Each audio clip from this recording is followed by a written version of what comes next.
За саяны яамны төлөөллийн өгсөн тоо баримтууд бол угаасаа нэрсэн цаасан дээр бол байгаа шүү дээ. Тэгэхээр баг би илүү уншаад танилцуулчих юм байна л да. Тэгэхээр бол цааш юу асуугаад байна вэ гэхээр ер нь бол одоо яг ямар салбарын хөгжилд ямар тус тэмтэй байх юм, за ямар шалгуураар аль бүс нутагт олгох юм, аль банкудтай хамтарч ажиллаж байгаа одоо нарийн мэдээллүүдийг нь л асуусан ухаантай.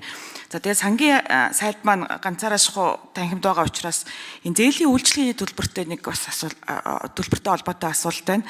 За энэ жил бол эх жил бол 1.3 их 80 төгрөгийг бол зээлийн хүн зарна гэсэн. Тий гадаа зээлийн хүү тий. Тэгээд үндсэн төлбөртөө 1.7-3 орчим их 80-ыг нийтдээ зээл зарцуулна гэж байна. Тэгэхээр эх жилээс бол энэ төлбөр чинь бас маш өндөр болж байгаа шүү дээ, тийм үү? Тий. Тэгэхээр 26 онд яг хэд байх вэ? 27 онд хэд байх вэ?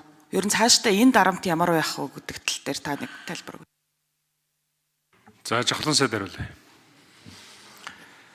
За 1990 оноос хойш хоримтлагдсан засгийн газрын зээлийн жил бүрийн хүүгийн төлбөрийг одоо сангийн сайдын багцд ороо явд юм байна. За эх жилийн хоримтлагдж байгаа нь бол зээлийн хүүн дээр 1.3 их 80, үндсэн зээлийн төлбөр 1.4 их 80 байгаа.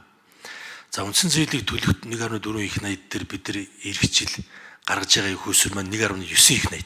Өөрөөр 500 тэрбум төгрөгөөр давж байгаа. За энэ 500 тэрбум төгрөгөөр бид одоо зээлүүдээс урьдчилж төлөх, бондуудаас одоо урьдчилж төлөх ийм боломжууд байгаа. За гэхдээ одоо банкн дээрх валютынхаа нөөцийг харж ягаад урьдчилж төлөх шаардлага байна уугүй юу?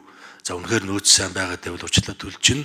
За төлөвсөн хэмжээндээ нөөц мань байх юм бол заавал урьдчилж төлөх шаардлагагүй ийм зохицуултуудыг засгийн газар дотор хийгээд явна.